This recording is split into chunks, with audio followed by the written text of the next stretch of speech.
Yes, you are loud and clear. Go ahead. Great stuff. I can only see myself, but that's fine. Thank you to Eunice and her team for inviting me. My apologies, first of all, for not being in Nairobi. I had to fly to DRC urgently this morning, but I managed to get Eunice to connect me to yourselves. Hopefully, I will be clear throughout the 10 or so minutes I have been given to talk. The subject of your gathering is harnessing networks for success. And the subtext I have is tactical maneuvers in leadership and in the professional arena. I asked Eunice earlier, what exactly do you want me to say here?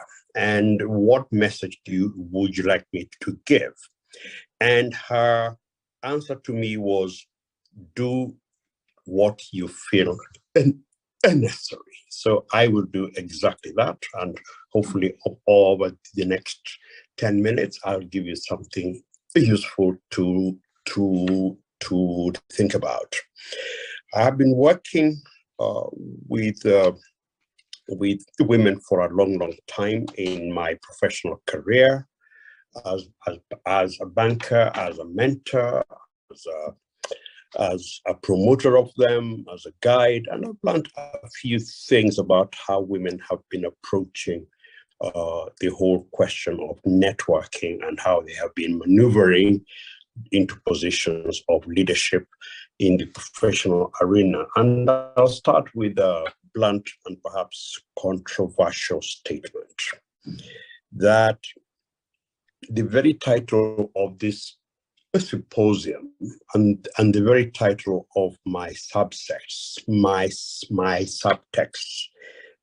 in my experience, has made women very nervous and very uncomfortable, because in those words, networks and tactical maneuvering, you read manipulation, you read trickery, you read deviousness, you read the deceit, and all those things you've been taught to regard as dishonorable. You read that this is the kind of thing that men do.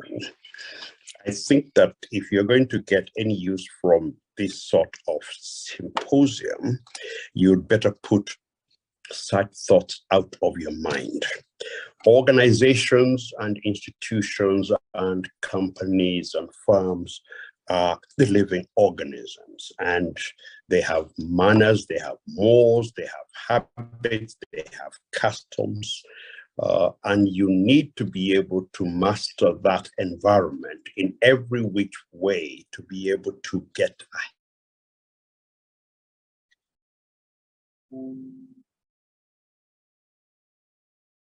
I had the privilege and honor of addressing a Rotary Club, a new Rotary Club in Nabo.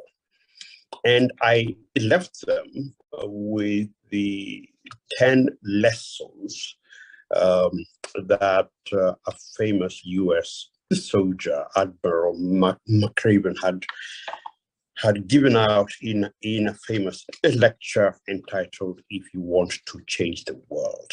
I think those lessons are very applicable. I will go through them at lightning speed, but hopefully you'll be able to watch the clip for yourselves, or to read the clip yourself, or to read those lessons on YouTube. And his 10 rules are: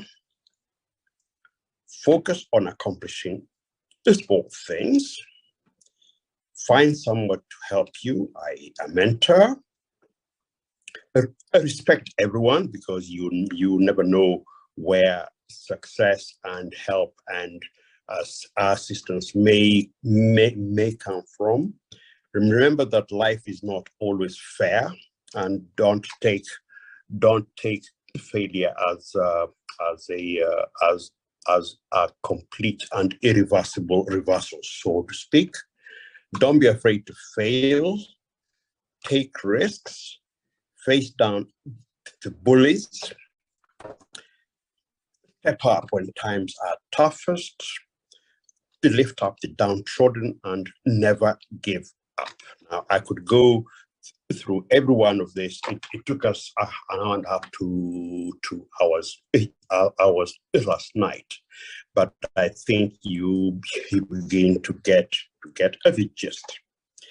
In the last couple of years, I have been addressing senior women who are either on boards or are planning to be on boards, and giving them tips of how to network and to succeed. And I think that those lessons are applicable to you as well. I have changed them to reflect the audience today, but I think they are as applicable to you as they are to those senior women. And I categorize them in two: self-imposed barriers and external barriers. The self-imposed barriers are these thoughts that you are not good enough, that that success and leadership is for men only. You always think, in particular, of what will other women think, what will people think? Did you sleep your way up to the top? Because the only way you get up in the world of men is connections and knowing, and that sort of negative thinking, in my view, has been a drawback to a lot of women in terms of their ability to get ahead. Can you hear me, by the way? I hope you can. And the external barriers I classify as what I undoubtedly has been active discrimination against women, and a lack of knowledge among women about how things are really done. When I say all these things, I am always asked, okay, so these are the barriers. How do we overcome them? And my answers, again, are pretty pithy and straightforward. Find mentors who will give you courage and hope, who will open doors, who will offer support and a shoulder to lean on. That is one.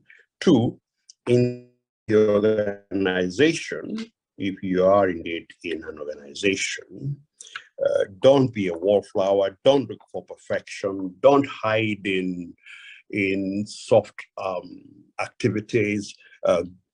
Stand out and look for really challenging stuff.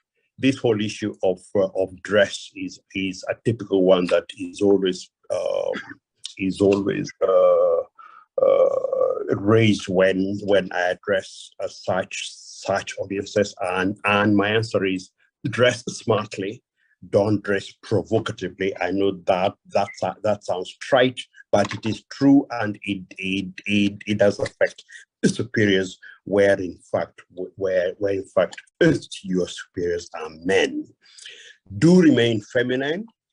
And a controversial point I make: remember that men are terrified of strong women, and use that to your advantage. Remember also that organizations, if you want to network, you have to learn the politics of networking. You have to understand that people will knife each other. You have to figure out who is the alpha male, who is the alpha female.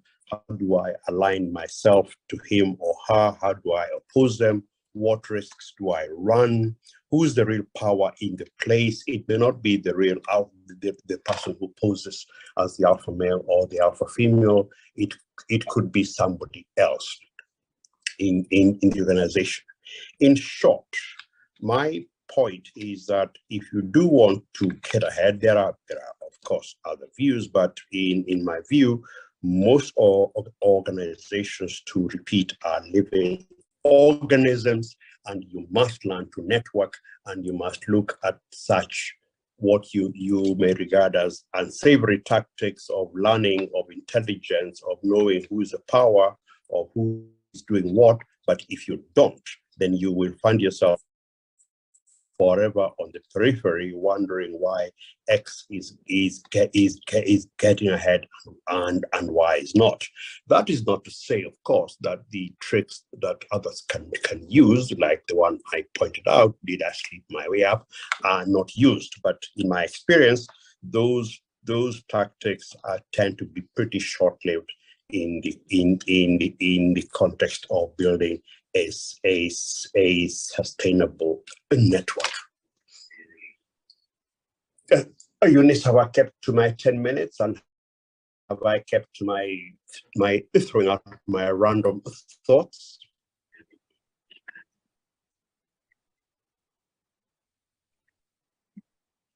Has anybody heard?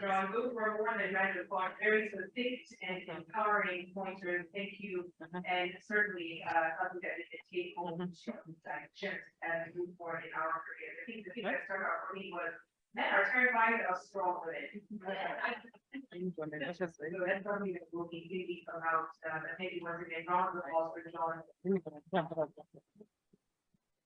Gosh, I'm struggling to hear anything. Wonderful. Now we're going to move on. We went through the program a bit differently than so what we want to do is I want to invite a woman who is one to take us forward. And then